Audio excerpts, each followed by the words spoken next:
avec Patrick Lapalme.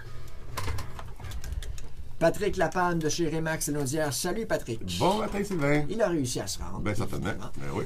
Patrick, tu vas nous parler des visites. Quand on fait visiter notre demeure, il y a un paquet de choses dans la maison pour la rendre plus cute, évidemment. Ben oui. Et il y a des choses qui nous tiennent particulièrement à cœur, qu'on veut laisser dans la maison. Important de bien remplir le contrat avec les inclusions, les exclusions. Hein? Exactement. Là, on va parler de la première partie. Tu mentionnes le vendeur. On rencontre notre vendeur. Et puis, on va décider à l'intérieur de sa propriété, c'est quoi les inclusions et les exclusions.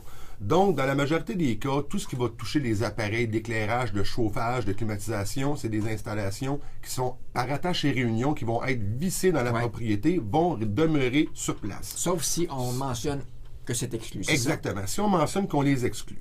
Donc, quand on arrive, on prend notre contrat de courtage, on prépare la propriété. Moi, je fais faire des photos professionnelles par rapport à la propriété même et je vais même prendre des photos de tous les équipements qui sont reliés. Échangeurs d'air, chauffe-eau, ces choses-là, appareils de chauffage, de climatisation, pour vraiment avoir le topo de ce que je vais avoir à vendre avec mon client vendeur.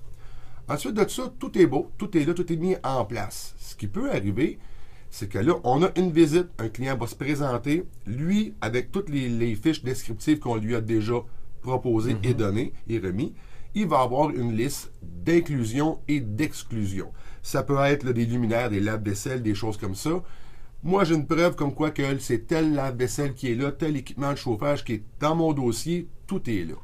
Il peut arriver, et ça m'est déjà arrivé, il y a eu des litiges entre acheteurs et vendeurs, que lors de la prise de possession de la propriété, les équipements qui étaient là étaient remplacés par des équipements de moins de valeur. Donc, on a un exemple, on prend un lave-vaisselle, on a un beau lave-vaisselle d'une marque très bien connue, qui fonctionne, puis qui vaut un bon montant d'argent. Et là, on marque que le lave-vaisselle est inclus. Est inclus, et il est remplacé lors de la prise de possession par un lave-vaisselle de moins bonne qualité ou complètement un usager ou pratiquement en fin de vie utile.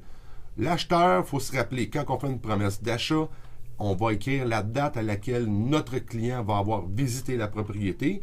Et là, on sait vraiment, il faut que ce soit la journée qu'il ait visité, les équipements soient identiques, mis à part une spécification au contrat de courtage et à la promesse d'achat qui va exclure des items.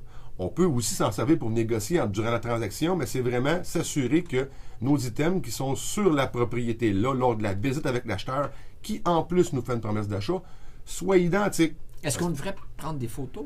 Ben moi, je prends des photos des équipements au complet de la propriété. Donc, si mon client acheteur me revient, Patrick, il me manque telle chose, je suis pas sûr. Ben, naturellement, si c'est ma propriété, j'ai ces documents-là. Si c'est un autre courtier qui est là, il faut vraiment s'en rappeler et aller voir l'autre courtier aussi. C'est vraiment une notion de négociation. Mais c'est des choses qui vont arriver. Les gens peuvent peut-être prendre ce côté-là un peu plus à la légère, du bon, mais en fin de compte, c'est des petits équipements, on va les laisser là. Mais si vous changez d'idée en cours de mandat, de contrat de courtage, il faut absolument faire une modification à votre contrat pour aller enlever tel item. Ça arrive fréquemment, puis si on parle tantôt tu parlais de souvenirs, ça peut être une lampe qui a été donnée, qui est vissée, qui est vraiment une belle lampe. On va dire une lampe Tiffany qui serait en haut de la table. Toi, tu n'y penses pas, tu te dis, c'est sûr que je pars avec.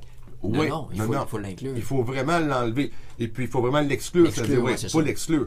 Et puis, ça se fait, on peut le modifier. On avise la personne qui va venir visiter tel type de choses va être exclu. Présentement, il l'était, mais ça va être fait en cours de très, très prochainement. Il faut vraiment s'assurer que nos inclusions sont vraiment à l'intérieur de la propriété lors de la prise de possession, en même titre que quand que nous avons visité la propriété.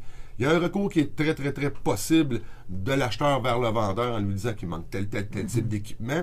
Il s'agit d'avoir vraiment toutes les photographies, avoir les preuves et même le verbal va compter aussi. Vous l'avez vu, on l'a vu aussi lors de la visite. Mais c'est vraiment important de respecter ça, le tout pour avoir une transaction immobilière qui va se dérouler vraiment dans l'harmonie avec tout le monde. Là. On peut s'en servir comme outil de négociation aussi, j'imagine. Il y a des choses qu'on n'inclut pas. Tout dépendant des choses de valeur. Là. Il y a des choses de valeur. Des fois, vous dites, vous voyez un tracteur à gazon, des tondeuses, des équipements comme ça, mais écoutez, on peut se servir des inclusions qui n'étaient pas à l'intérieur. Parce que quand on va indiquer exclusion, bien et effet personnel du propriétaire, c'est vraiment large. Mais si vous voyez Je donne un exemple, vous quittez l'appartement, vous allez à la maison, mais vous voyez le tracteur à gazon qui est là, vous aurez un intérêt pour. On peut le mettre dans la promesse d'achat et le négocier à l'intérieur.